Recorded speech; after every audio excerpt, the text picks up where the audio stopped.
L'anophèle, moustique qui prolifère en zone tropicale, n'est que le moyen de transport, le vecteur, du paludisme. Le véritable coupable, c'est le parasite qu'il transmet, le plasmodium.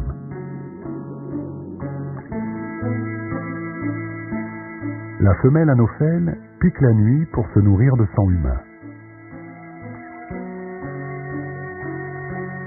Si sa victime est déjà infectée, le moustique aspire avec le sang de nombreux parasites. Une fois dans l'estomac du moustique, les parasites se reproduisent, se divisent et migrent vers les glandes salivaires. À l'occasion d'une piqûre, les parasites infesteront le sang de leur nouvelle victime.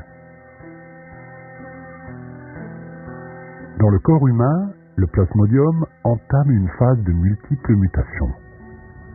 De sporozoïte, il devient trophozoïte, puis schizonte, puis mérozoïte, et enfin gamétocyte. Toutes ces métamorphoses lui permettent d'échapper au barrage dressé par le système immunitaire de ses victimes.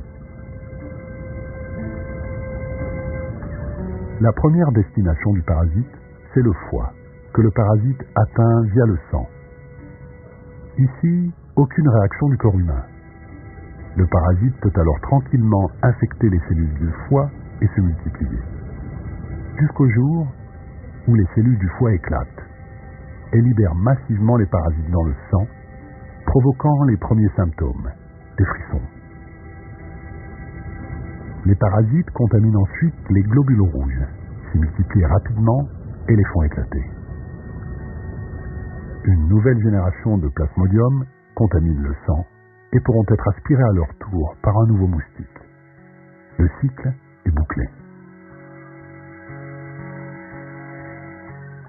L'éclatement des globules rouges provoque un accès de fièvre de quelques heures, caractéristique du paludisme.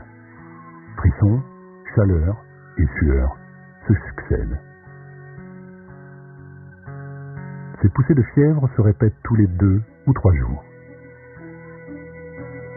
Dans le cas du Plasmodium falciparum, le paludisme peut atteindre d'autres organes, comme le cerveau, et évoluer vers des formes sévères, voire mortelles.